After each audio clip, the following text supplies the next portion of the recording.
Olá, muito boa noite. No ar o Jornal 10. Seja bem-vindo a esta última edição desta semana. A Comissão Eventual entrega o projeto de novo regimento da Assembleia Nacional ao Presidente do Parlamento cabo-verdiano. Cabo Verde reforça acordo bilateral de cooperação com Portugal. Projeto de decreto-lei sobre alavancagem de fundo aprovada pelo Conselho de Ministros. China solicita cumprimento de acordo nuclear depois de aumento de sanções americanas ao Irã. A Amnistia denuncia a tortura de suspeitos de Boko Haram nos Camarões. Olá, boa noite. No ar o Jornal 10, mais uma edição para esta semana. Seja muito bem-vindo.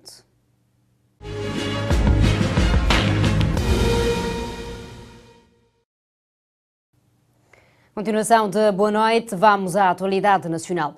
A Comissão Eventual para a Reforma do Parlamento Cabo-Verdiano formaliza a entrada do projeto de novo regimento da Assembleia Nacional à mesa do Parlamento. Ao fim de 3 meses de trabalho, a Comissão entrega o projeto nas mãos do Presidente da Casa Parlamentar cabo-verdiano. A entrega formal do projeto do novo regimento da Assembleia Nacional aconteceu na tarde desta quinta-feira. O referido documento enquadra-se nos trabalhos da Comissão Eventual para a Reforma do Parlamento Cabo-Verdiano, criada em abril passado.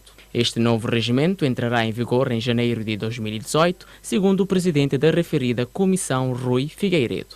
Conforme o mesmo, o documento tem muitas alterações. Passaremos a ter 2 sessões por mês. Agora só temos uma sessão na última semana de cada mês. Passaremos a ter 2 sessões por mês, passaremos a ter debates regulares com o Primeiro-Ministro e com membros do Governo, passaremos a ter prazos mais curtos até para a discussão de diplomas ou de outras iniciativas legislativas. Isto é o que nós pretendemos com este novo regimento da Assembleia Nacional, é empoderar o Parlamento, termos um Parlamento mais aberto à sociedade, mais atento às coisas que acontecem no dia-a-dia, de forma a constituirmos de facto o centro do poder como a Constituição o prevê. É de referir que esta comissão é constituída por todos os partidos políticos com os assentos parlamentares, por isso, segundo Rui Figueiredo, já se agendou uma discussão do regimento na próxima sessão do mês de julho. Para além do regimento, a Comissão tem também em mãos o Estatuto dos Titulares dos Cargos Políticos e a nova Lei Orgânica da Assembleia Nacional, que irá se adaptar com o novo figurino de 2 sessões parlamentares por mês. E esse Estatuto de Cargos Políticos também tem a ver com a questão remuneratória?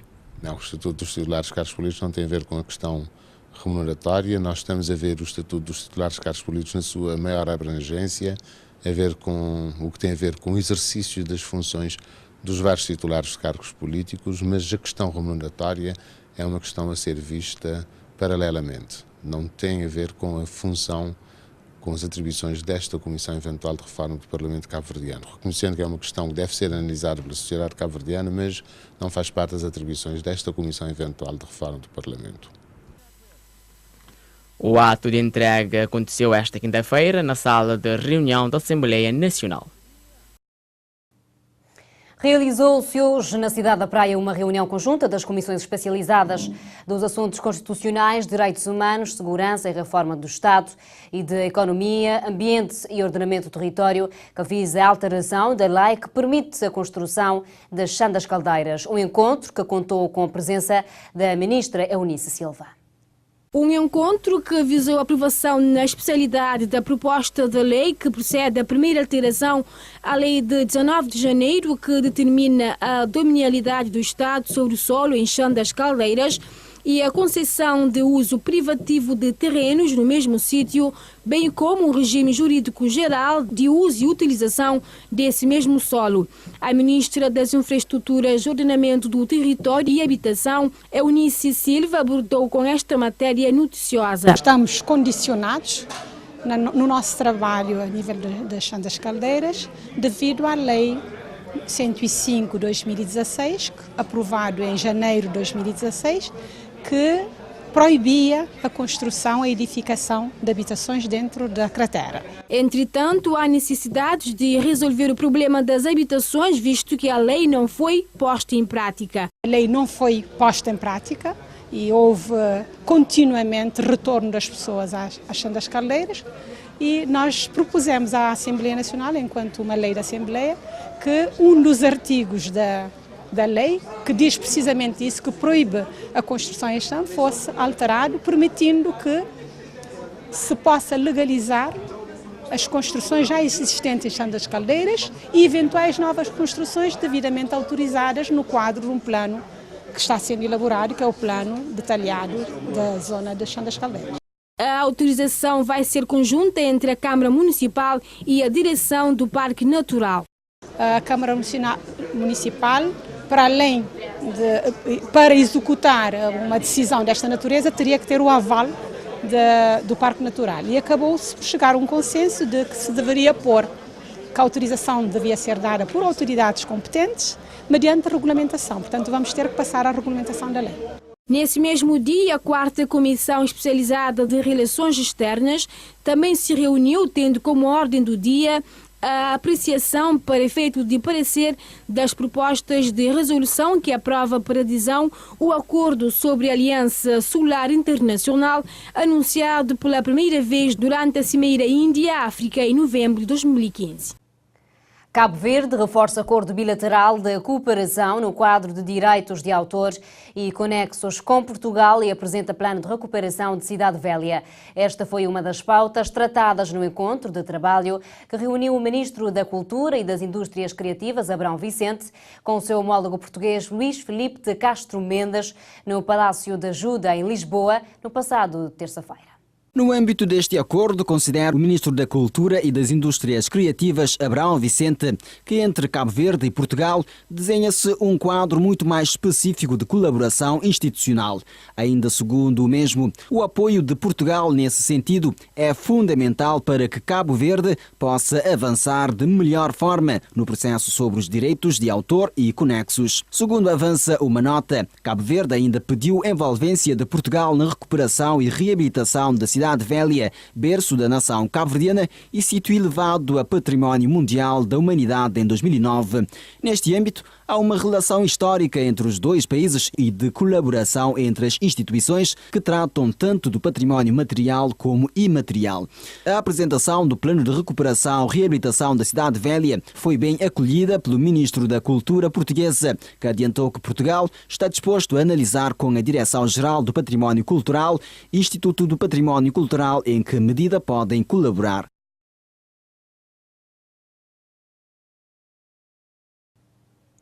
No âmbito do protocolo firmado entre o Ministério das Infraestruturas, Ordenamento do Território e Habitação e a prestigiada Escola de Design e Arquitetura da Universidade de Harvard, encontram-se em Cabo Verde algumas arquitetas urbanistas para um estágio profissional no governo de Cabo Verde.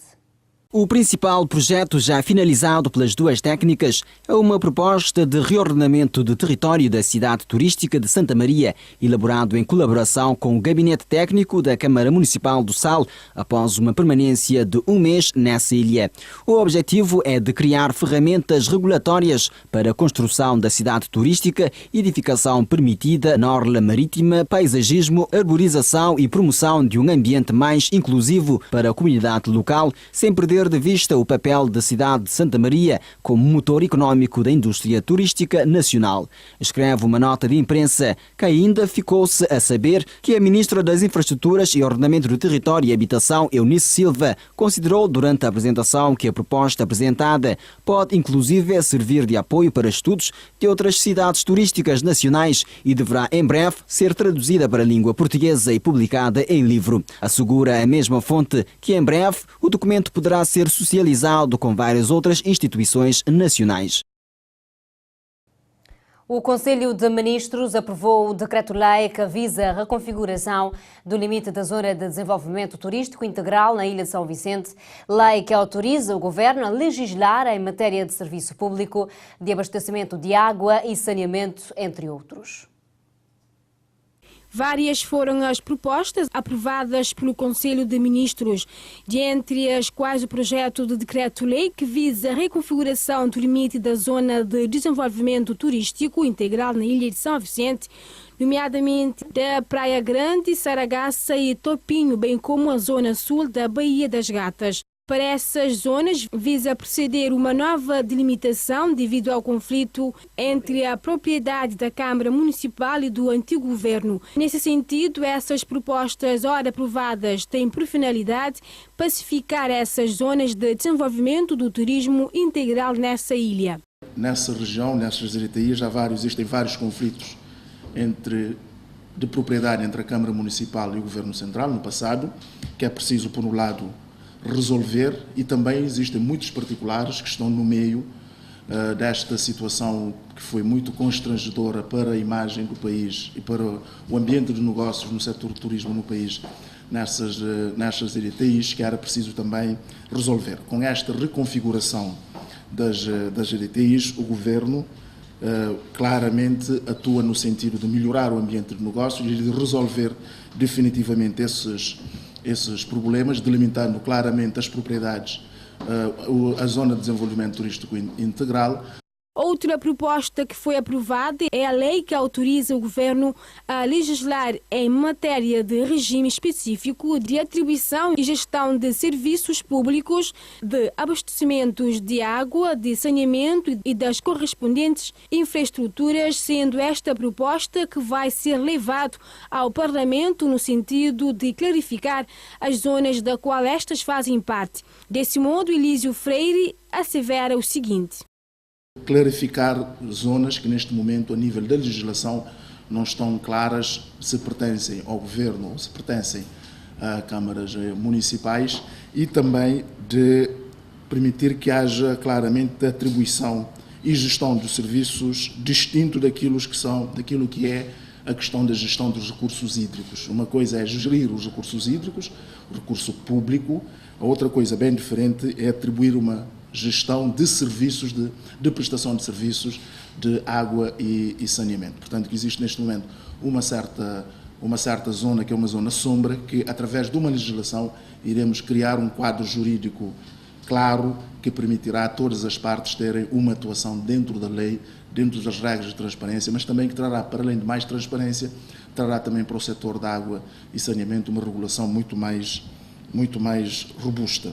Nessa aprovação não poderia ficar para trás o projeto de resolução que cria o programa Fomento de Microempreendedorismo, esse que tem por base o alargamento da aplicação de microempreendedorismo dirigido para mulheres, afirmando o seguinte: alarga a aplicação de projetos de microempreendedorismo para mulheres, independentemente da idade, ou seja, como sabem, no programa de microempreendedorismo havia uma limitação de até aos 35 anos. No caso de for uma mulher, não há limitação de idade. Introduz-se os conceitos de economia social e solidária como aspectos importantes para se ter acesso ao programa, e também delimita e cria e diz as condições de financiamento das instituições de microfinanças junto dos bancos, onde que se define a bonificação de taxas de juros, os empréstimos a serem concedidos. Outras propostas que tiveram aprovação nesse Conselho foram o regime jurídico especial de proteção das tartarugas marinhas, no reforço desta legislação que, para além da captura, venda e transporte, vai também sofrer consequência quem a consumir. A Cruz Vermelha de Cabo Verde terá pela primeira vez a sua sede nacional. Após 42 anos ao serviço de Cabo Verde desta feita, foi apresentado o seu projeto, orçado no valor de 85 mil contos. Após 42 anos de presença da Cruz Vermelha em Cabo Verde, só agora foi apresentado o projeto para a construção da sua sede, que para o presidente representa um marco histórico para a instituição, bem como para o país. A Cruz Vermelha, como instituição das mais antigas de Cabo Verde, do percurso da independência, já tinha de facto também a obrigação, digamos assim, de ter uma sede que traduz o seu prestígio, o seu percurso, o seu sucesso, fundamentalmente nesses 42 anos da sua criação, e estamos em crer que será de facto um bom edifício e que marcará a vida da instituição hoje e para o futuro. O projeto está orçado no valor de 85 mil contos, tendo como parceiros os bancos comerciais, apoiando em 50%, sem esquecer-se dos voluntários, que ao longo desta caminhada tiveram uma importância extrema na sua construção. Neste momento, o projeto está a rondar-se os 85 mil contos cabo-verdianos.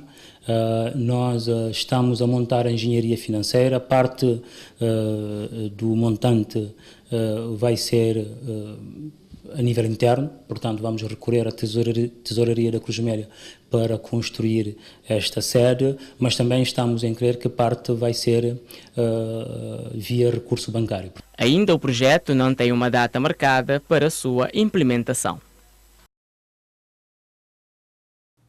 A proposta sobre a alavancagem de fundos do turismo, ambiente e rodoviária também foram aprovadas, programando deste modo investimento a longo prazo, permitindo desta feita uma melhoria para o país nestes pilares.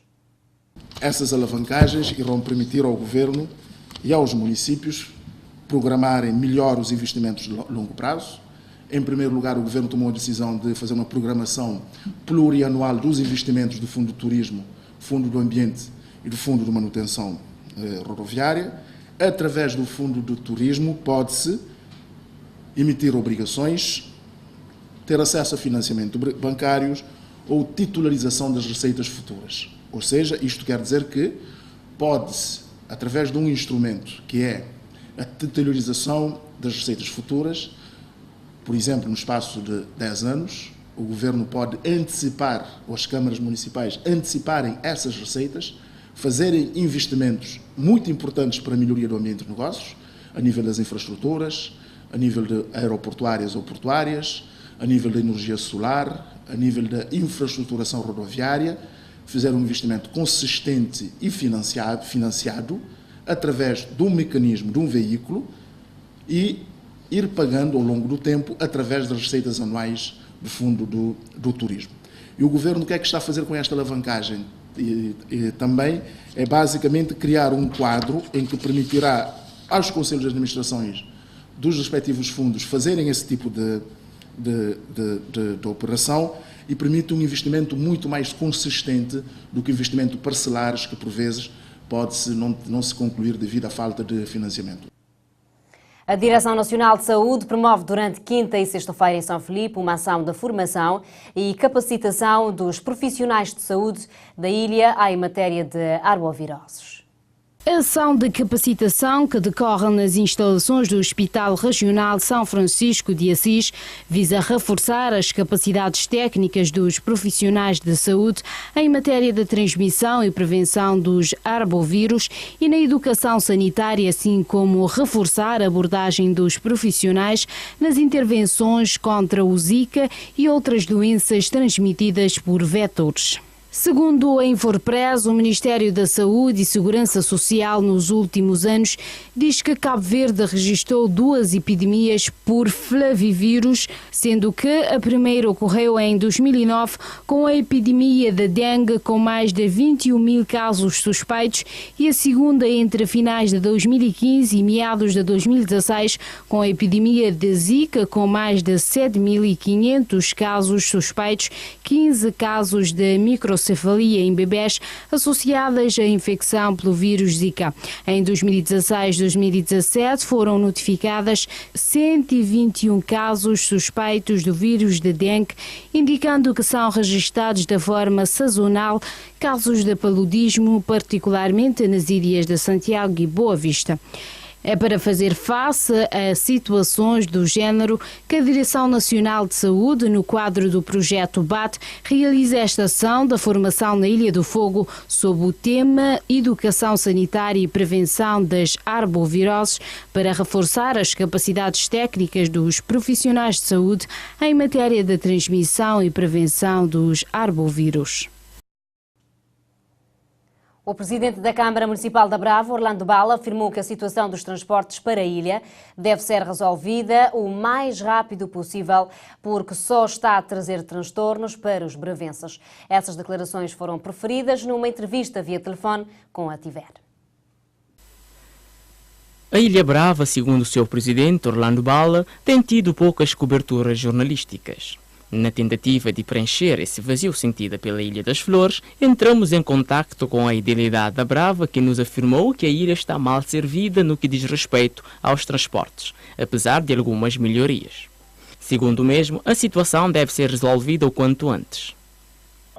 A mim se acredita que para um desenvolvimento sustentável, especialmente com essa pretensão de fazer Brava um destino turístico de referência, esse transporte, esse sistema que não tem presentemente, o transporte marítimo tem de ser resolvido com mais antecedência. Por exemplo, caso em pontos, tem um encontro agendado para dia 26, quarta-feira, na praia, ok? E então, se por acaso nunca pode sair de praia quarta-feira, já nem tem que ficar na praia até sábado, ok? Porque não há transporte para Brava. Não há transporte na quinta, na sexta, será no sábado. Então ele entende 3 dias perdido.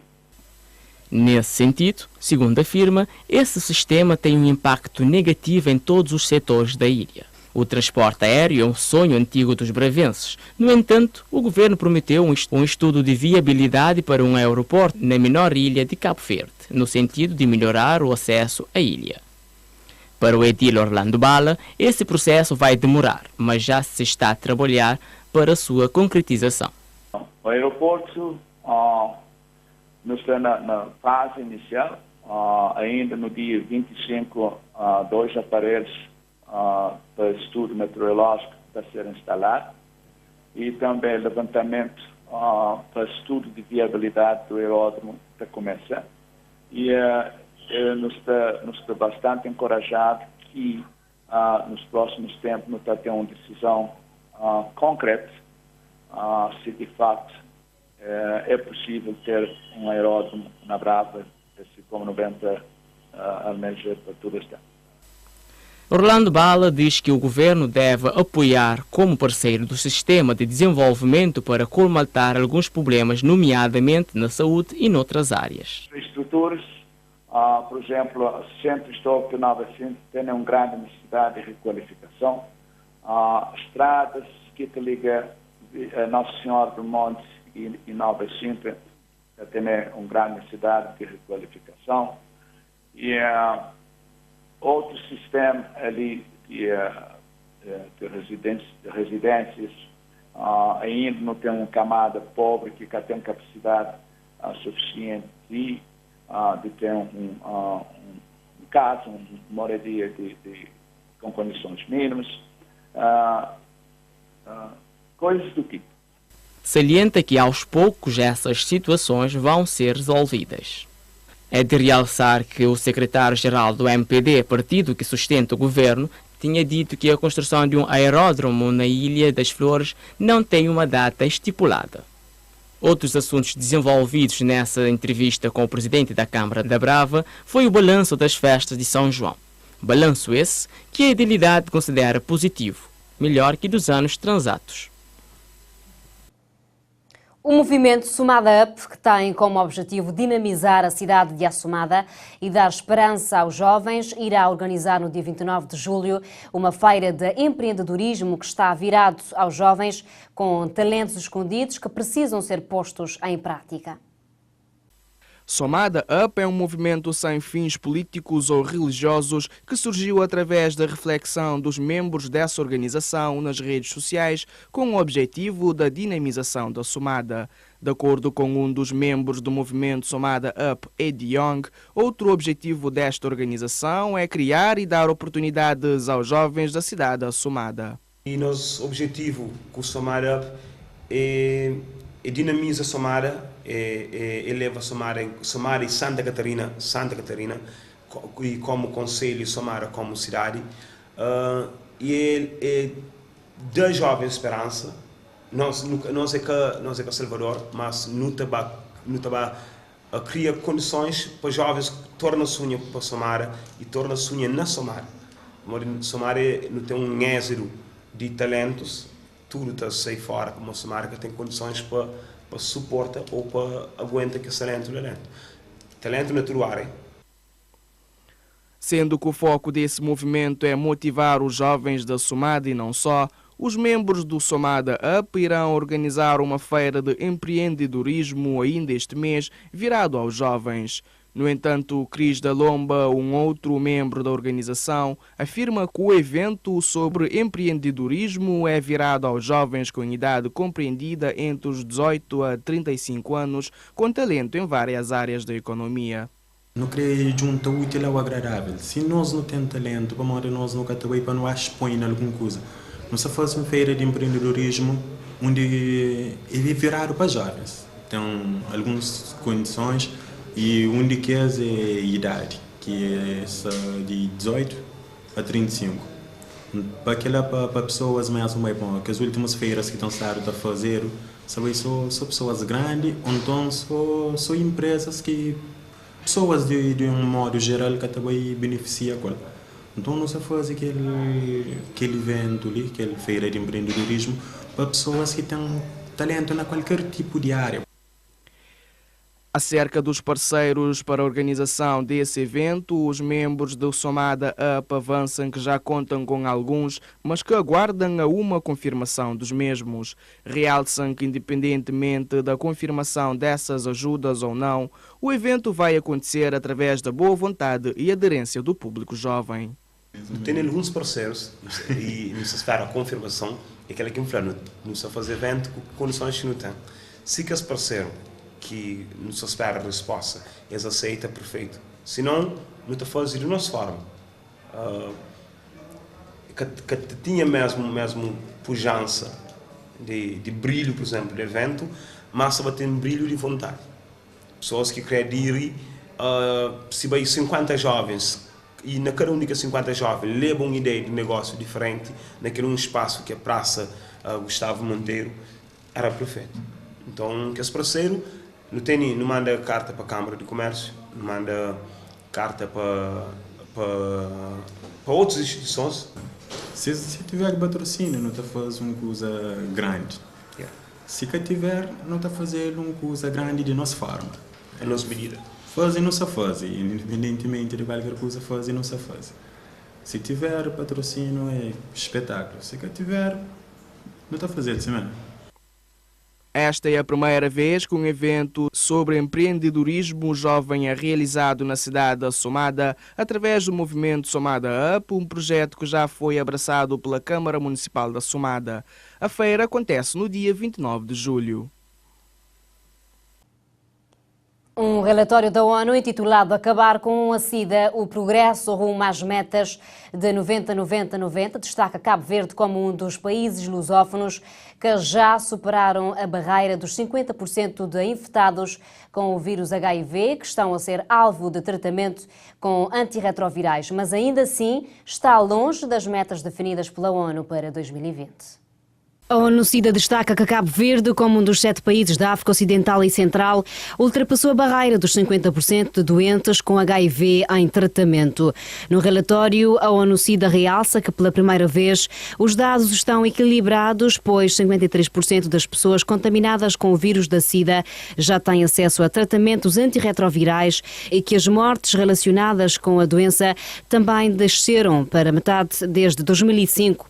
As metas dos 390 foram traçadas em 2014 para acelerar o progresso no combate à doença, para que até 2020 90% de todas as pessoas que vivem com o vírus saibam o que têm, 90% de todos os que foram diagnosticados com HIV obtenham acesso a terapias sustentadas com antirretrovirais e que 90% dos que tiveram acesso ao tratamento se tenham curado.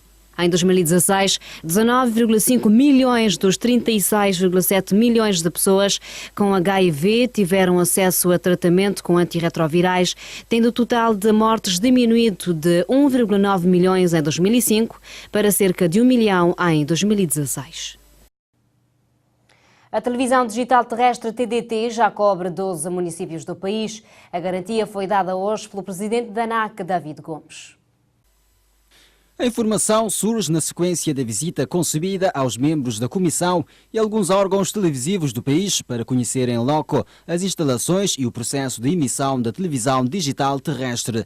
O presidente da ANAC, David Gomes, garantiu à TIVER que a TDT já está a cobrir 12 municípios do país, com a cobertura a ultrapassar os 70%. O que temos hoje, os indicadores no terreno, nós fomos para a barreira de 70 e tal por cento. Porquê? Porque além das 4 ilhas que está em causa, que estamos a dizer que também os municípios de Santa Catarina, Mosteiros e No Fogo já estão e Cova Figueira, portanto, já estão a receber, portanto, as emissões aqui de Santiago, e irem para Porto Novo, portanto, a partir de São Vicente de Mindelo, chega, portanto, as emissões em perfeitíssimas condições em Porto Novo. E do Sal chega, portanto, São Nicolau, e daí que nós, nesse momento, já estamos, uma parte de São Nicolau, para corrigir, e Boa Vista, nós, nesse momento, dos 22 municípios, já estamos a cobrir 12 municípios. A primeira fase da emissão já está concluída e envolve as ilhas de Santiago, Maio, Sal e São Vicente. David Gomes anunciou que a segunda fase irá arrancar em breve e alcançar as ilhas de Santo Antão, São Nicolau, Boa Vista, Fogo e Brava. O processo é em curso agora para arrancar com a segunda fase, que vai cobrir as ilhas de Santo Antão, São Nicolau, Fogo, Boa Vista, Fogo e Bravo. Os equipamentos já estão aqui na praia, 85%, já se encontram aqui em Cabo Verde. Já aprovamos o caderno de encargo para lançar a obra, porque para meter o equipamento tem que ter a obra, tem que ter a casota, entre aspas, pronta para receber os equipamentos, casota e a torre. O presidente da ANAC confessa que a montagem dos equipamentos não tem sido fácil devido a grandes problemas de acesso existentes em Cabo Verde, que tem características de um país insular. Quanto ao acesso à TDT, David Gomes explica.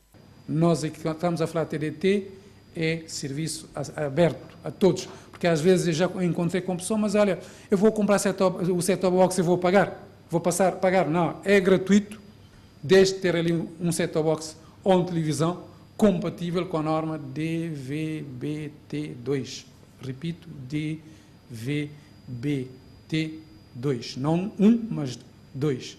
Se forem para uma loja, eu quero um televisor compatível com DVB-T2. Televisão digital terrestre é uma tecnologia de teledifusão em sinal digital que funciona através de antena. Em breve, esta tecnologia vai substituir a atual teledifusão analógica, ou seja, o sinal que chega hoje às nossas casas. A Comissão Especializada de Educação, Cultura, Saúde, Desporto, Juventude e Questões Sociais esteve hoje reunida na 5ª reunião com o objetivo de analisar algumas questões que assentam nas bases políticas de desenvolvimento da atividade física e do desporto em Cabo Verde, uma matéria que será levada ao Parlamento na próxima plenária de outubro.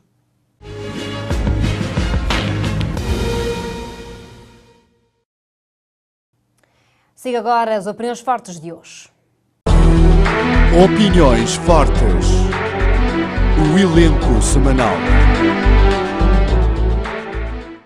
Sejam bem-vindos a mais uma rúbrica semanal Opiniões Fortes. Desta feita, proponho-vos a análise e um olhar sobre o desempenho da nossa economia e os principais compromissos do atual governo numa altura em que a nação cabo-verdiana se prepara para um importante debate na Casa Parlamentar, o debate sobre o Estado da Nação. Na verdade, o Instituto Nacional das Estatísticas, INE, anunciou no dia 17 de julho o aumento da inflação em 1,4 pontos percentuais em relação ao mês anterior. A taxa de variação homóloga do índice de preço do consumidor passou de 0,3% em maio de 2017 para 1,7% em junho de 2017. O INE justifica esta subida com a revisão em alta dos preços das classes de rendas de habitação, água e eletricidade. Mas o que é que significa isto para os cabo-verdianos que estão lá em casa? Significa que o preço que fazem parte da cesta básica sobre a qual é calculada o índice de preço do consumidor aumentaram, em média, 1,4 pontos percentuais. Este anúncio, associado a outros referentes ao desempenho da nossa economia, não deixa de ser um fator de preocupação, ainda que não seja para levar o Movimento para a Democracia e o atual governo a mudar de rumo, mudar de políticas para inverter este quadro menos favorável ao cumprimento do principal compromisso que este governo assinou com os cabo-verdianos a 16 de março, que é a felicidade para todos os cabo-verdianos e para todas as cabo-verdianas. Mas dizia eu, é facto que a inflação influencia diretamente no bolso de todos nós e principalmente na classe menos favorecida ou de menos procedente, uma vez que são essas classes também que têm menos capacidade ou menos condições de poder se defender deste fenómeno generalizado de aumento de preços de bens e serviços. Este aumento da inflação, obviamente, aumento nos preços de bens e serviços, provoca perda do valor monetário para as famílias cabo-verdianas. E convém aqui fazer uma relação com os compromissos de campanha. Contrariamente ao prometido pelo MPD de aumento de rendimento para as famílias cabo-verdianas, com este anúncio e com outros que assistimos ao longo deste ano, nós poderemos concluir que tem havido um agravamento da situação das famílias cabo-verdianas, inclusive levando a representante das Nações Unidas aqui em Cabo Verde, num recente encontro com o Sr. Ministro das Finanças a propósito do Orçamento de Estado para 2018, de pedir-lhe especificamente uma especial atenção à questão da pobreza e das desigualdades. E, na verdade, contrariamente ao prometido de aumento, duplicação dos rendimentos para as famílias, temos assistido a um agravamento da situação das famílias e importa aqui, neste facto, unirmos a nossa voz e apelar ao Governo, em sede do Orçamento de Estado para 2018, que tome medidas corretivas que visem repor o poder de compra às famílias, nomeadamente a questão do aumento salarial, para que as famílias possam ver revistas e repostas o seu poder de compra, que tem sido consumido pela inflação e não só. Nós queríamos fazer este apelo, unir a nossa voz também ao apelo das Nações Unidas e pedir ao Governo que contemple no próximo orçamento essa perspectiva de aumento salarial para as famílias cabo-verdianas.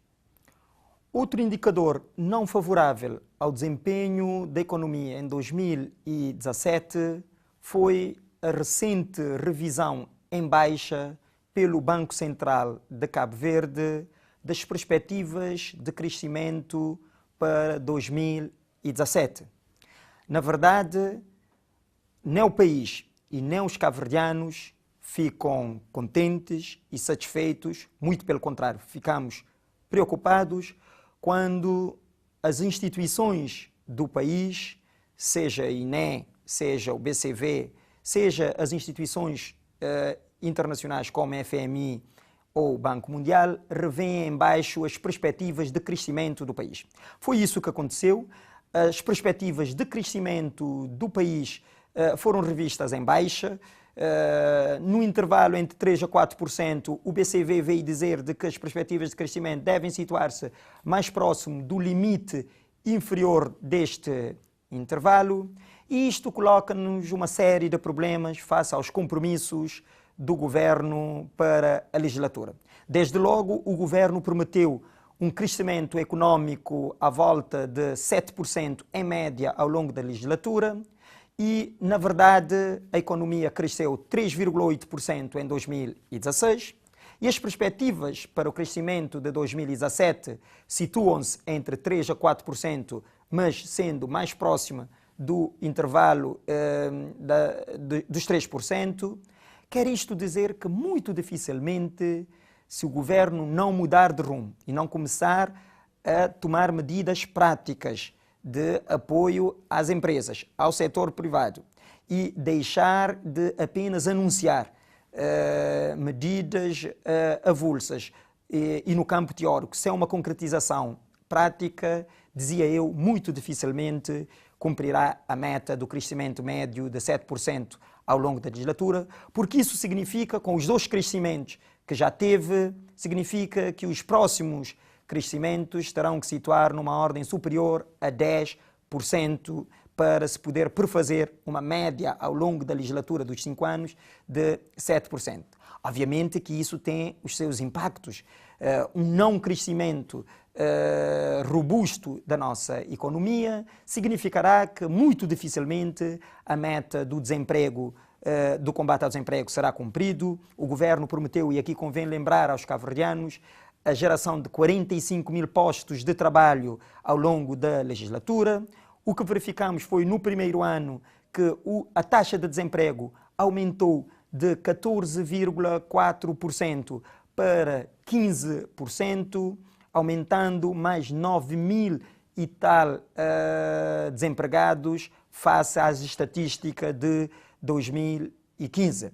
E 2017, as perspectivas em termos de emprego não são animadoras, porque ao invés de se criar emprego, ao invés de haver uma injeção na economia real para que possa haver criação e geração de empregos, o que temos assistido é uma política de zerar tudo aquilo que vinha da anterior governação, com liquidações e extinções de sociedades e de empresas, mandando para casa centenas e milhares de pessoas para engordar a já enorme lista de desempregados. É assim com o caso do novo banco, foi assim com o caso da liquidação da parte doméstica dos TACV, será assim com a parte internacional também, que se perspectiva que cerca de 350 trabalhadores podem ir para casa.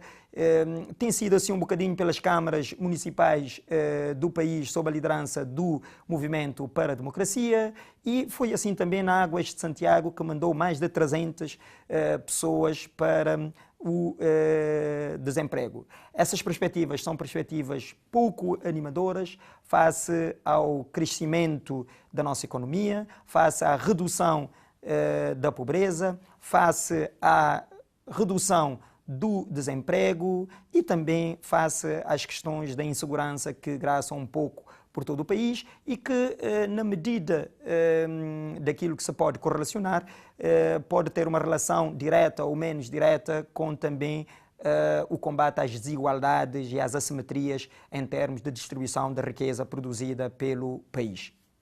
Uma outra promessa eleitoral e dirigida essencialmente à população da Ilha do Fogo tinha a ver com a resolução imediata, emergencial, do problema de Chã das Caldeiras. Numa altura que estamos a fazer uma espécie de retrospectiva daquilo que foi o ano, importa dizer de que, na verdade, envolvidos que são mais de 1 ano e meio da governação do MPD, a questão da não resolução do problema de Chã das Caldeiras é uma verdadeira mancha na análise do Estado da Nação. Porque é o segundo Estado da Nação que o MPD analisa na Casa Parlamentar e já no primeiro Estado da Nação havia prometido que a questão de Chã das Caldeiras era emergencial e que iria resolvê-lo no imediato. E hoje vamos para a análise do Estado da Nação na próxima semana e ainda o problema de Chã das Caldeiras persiste e pode-se dizer até que agravou, porque são as próprias pessoas de Chã das Caldeiras que manifestaram isso através das acusações da falta de diálogo, da falta de sensibilidade ao poder central e ao poder local na resolução dos seus problemas. Apelamos mais uma vez ao governo a um sentido prático e a uma governação para as pessoas, que urge de facto resolver de uma vez por toda a questão de Chã das Caldeiras. Porque não é um problema de verbas, porque o Orçamento de Estado de 2016 e 2017 contemplavam verbas avultadas para a resolução desses problemas. Trata-se efetivamente de uma questão de falta de vontade política do atual governo de poder resolver este problema, devolvendo a dignidade para as populações desta importante parcela do território nacional. Por tudo isto, podemos concluir que o Estado da Nação não poderia ser um bom Estado da Nação, porque constatamos retrocessos a todos os níveis. Nós temos mais desemprego, temos mais problemas relativos às questões da insegurança ou da falta de segurança. Nós temos as famílias com maiores problemas de acesso a rendimentos. As empresas continuam com as dificuldades em acesso ao crédito e resolução dos seus problemas para verdadeiramente catalisar o desenvolvimento do país e gerar empregos. Nós temos mais endividamento público, temos menos investimento público e constatamos claramente uma concorrência do governo com as empresas no acesso ao crédito interno e temos um governo que, na verdade, não cumpre as suas promessas e retrocede, faz um downgrade do país a todos os níveis. Por tudo isso, o Estado da Nação não poderia ser